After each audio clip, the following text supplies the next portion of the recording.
Hello, friends. This is Karthik Anand. I teach verbal ability and reading comprehension at GNM classes for CAT, CUET, and various other exams. And I've already talked about how you can improve your reading comprehension, especially strengthening the argument and weakening the argument questions. जिनका pop-up आपको अभी यहाँ मिल जाएगा. If you feel that your reading comprehension is not that good, go and check out these videos. All right. Today I'll talk about parajumbles. और parajumbles एक ऐसा concept है जो बहुत एग्जाम्स में आता है, right? Not just CAT, CUET, but other bank PO exams, कोई भी एग्जाम हो, अगर उसमें इंग्लिश टेस्ट करते हैं उसमें पैराजम्बल जरूर पूछते हैं. And parajumbles is very very easy yet complex topic, right? And why do I से it's easy and complex?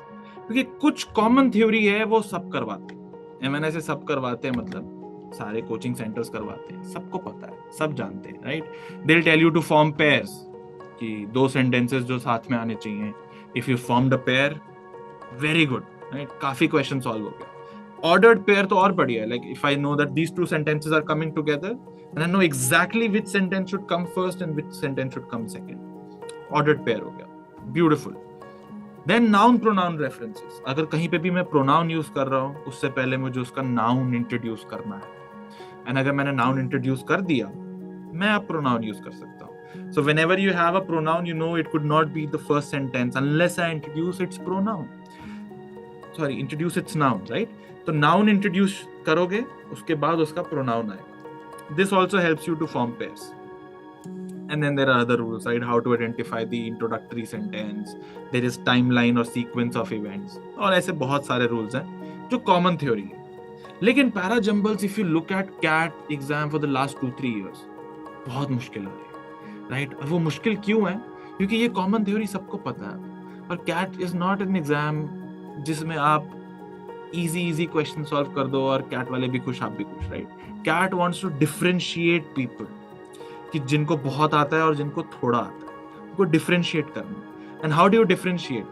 Bye giving some tough questions also, right? So in the past 2-3 years मैं देख रहा हूं कि काफी बार ना थोड़े टफ क्वेश्चंस आ रहे हैं, जिसके अंदर you should know what are the usual paragraph structures और उन सब के टाइप्स जिसके ऊपर मैं एक पैराग्राफ बना सकता हूं. If I know the usual structures, I will be able to fit those jumbled sentences into a paragraph. और मैं अपनी क्लासेस में ये सारे पैराग्राफ स्ट्रक्चर्स पढ़ाता हूँ. लेकिन एक बहुत ही इंटरेस्टिंग एग्जांपल मैं आपके लिए लेके आया.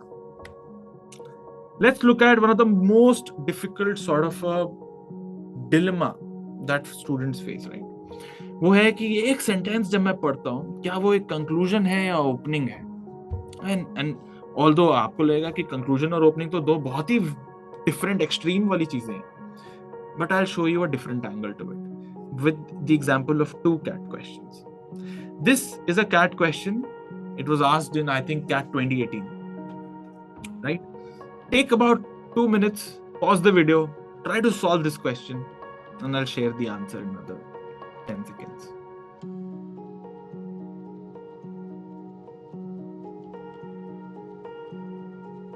All right, let's look at parajumbles. We have 4 sentences. Jumbled. Let's look at the first sentence. In the era of smart world, however, मेरे को however मिला. I immediately know कि इससे पहले कोई और वर्ल्ड की बात हुई होगी, तभी यहाँ पे however word यूज हो रहा है. This is something known as a parallel structure, right? So again, one of the ways in which paragraphs are written is a parallelism structure. कि मैं दो चीजों की बात कर रहा हूँ, I'll use them in the same structure. जैसे कि if you look at the second sentence, वो क्या बोल रहा है? In the era of industrial revolution, and then यहाँ पे बोल रहा है in the era of smart world, however, I absolutely know that 2 will come first, और उसके बाद 1 आएगा. ये मेरा एक ordered pair बन गया. Why? इस दुनिया में ऐसा हुआ, इस दुनिया में however ऐसा हुआ. I'm not saying that 2 is my introductory sentence. I'm not saying that. I'm just saying 2 and 1 will come together. ठीक है?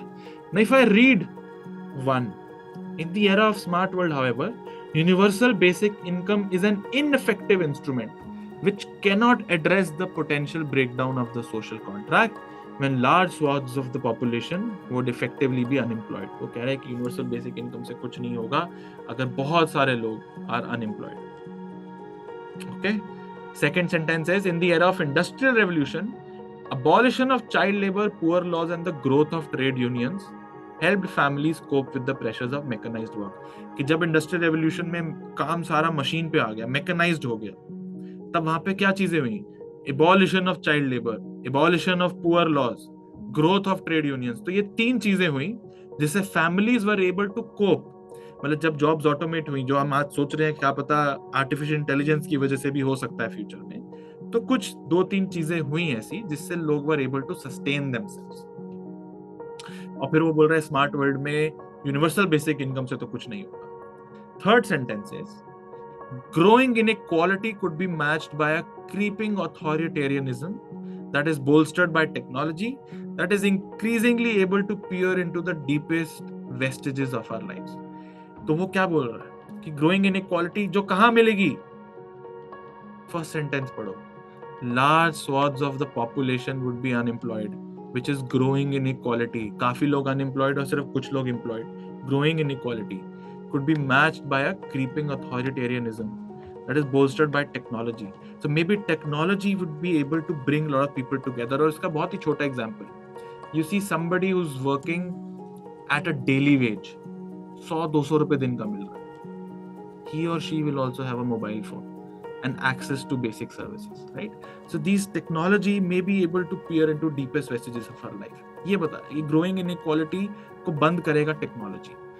So absolutely 1 के बाद मुझे 3 मिल रहा है. And now comes the trump card. Fourth sentence. New institutions emerge which recognize ways in which workers could contribute to and benefit by economic growth when rather than if their jobs are automated. तो ये क्या बोल रहा है कि jobs तो automate होने ही है. Just ask me when, कब jobs automate होंगी. Don't ask me if. और जब भी jobs automate होंगी, new institutions will emerge which will recognize ways to help people. कुछ नए institutions आ जाएंगे. अब मुझे ये बात बताओ, ये 213 के बाद 4 डालूं या 4213 कर दूं? बहुत ही मुश्किल question. The real answer is it's actually 4213. What is the reason? The reason is you should know when to put conclusion, a sentence as a conclusion or a sentence as an opening. उसका answer क्या है? ध्यान से note करो.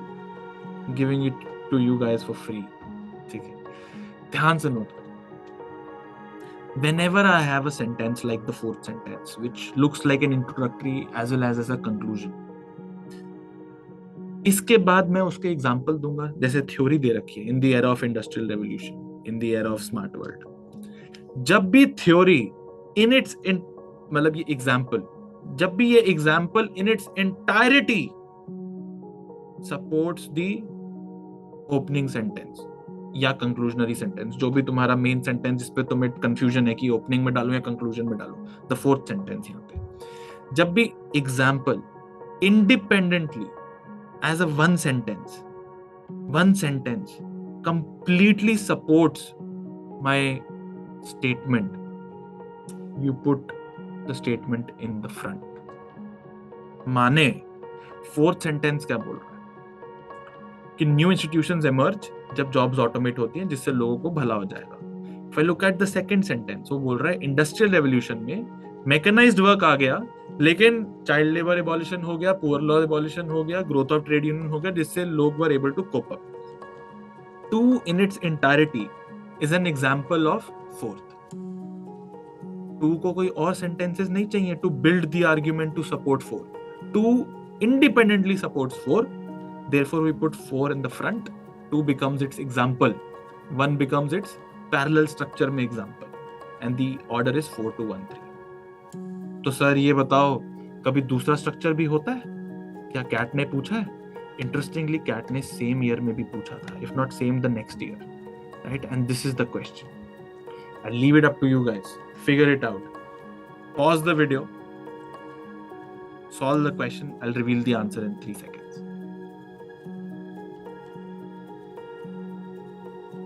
Alright guys, this is the same question, right? Again, if you look at something like the first sentence, metaphors may map to similar meanings across languages, but their subtle differences can have a profound effect on our understanding of the world. ये sentence कुछ लोगों को opening लगता है, कुछ लोगों को closing भी लग सकता है, right? But if you look at what is it saying, कि सिमिलर मीनिंग्स अक्रॉस लैंग्वेजेस होते हैं मेटाफर्स के, बट उनमें फिर कुछ सटल डिफरेंसेस होते हैं. Now if I get a sentence जिसके अंदर एक मेटाफर के 2-3 मीनिंग्स पता चल जाए मुझे in different languages, I will put one at the top and that sentence as the second. But if you look at the sentences in this question, look at the second sentence. Latin scholars point out carpe diem is a horticulture metaphor. That means plucking the day, plucking, gathering or ripening of fruits, flowers, enjoying a moment, वगैरह. Then third sentence is the phrase carpe diem, which is often translated as seize the day, and its accompanying philosophy has gone on to inspire countless people how they live their lives. The third sentence mein nowhere are we talking about translation across languages. Second sentence mein we are only talking about horticulture metaphor, which is plucking the day. And third mein we are saying it is seize the day. Difference आ गया, एक में seize the day, एक में plucking the day. But एक ही sentence में मुझे ये दोनों डिफरेंट मीनिंग्स नहीं मिले. I have to build the argument. Are you understand? मैं बिल्ड करना पड़ रहा है. If I put 3 first, then I put second, I have build the argument कि देखो एक लैंग्वेज में ऐसा, दूसरी लैंग्वेज में ऐसा, and then I put the first sentence as a conclusion at the end. It is not the opening now. And in the previous question the fourth sentence was an opening. क्यों? क्योंकि उसके बाद जो sentence आया वो in its entirety was supporting fourth. Solve it out, guys. The answer to this question would be 3-2-4-1. 3 would come first, right? The phrase carpe diem, which is often translated as seize the day. So you start by saying that, carpe diem, seize the day. Then you say Latin scholars कहते हैं कि इसकी horticulture metaphor है. So we Latin में इसका अलग एक meaning है. Then 4 says, it's an example that how we mistranslate metaphors from one language to another. उन सब में कुछ different निकलता है. And then you go back to 1, which becomes your final conclusion कि हर एक लैंग्वेज में इसके अलग अलग मीनिंग आते हैं.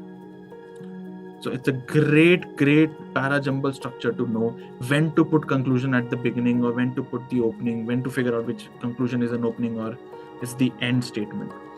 You have to figure out कि अगला sentence कैसा है. Is it in its entirety supporting it, or are we building the argument to reach to conclusion? If you know this structure, you'll be able to answer a lot of questions. If you want to know more such structures about para-jumbles, find out about us at gnmclasses.com. Otherwise, you can also call us at the number provided below. See you soon.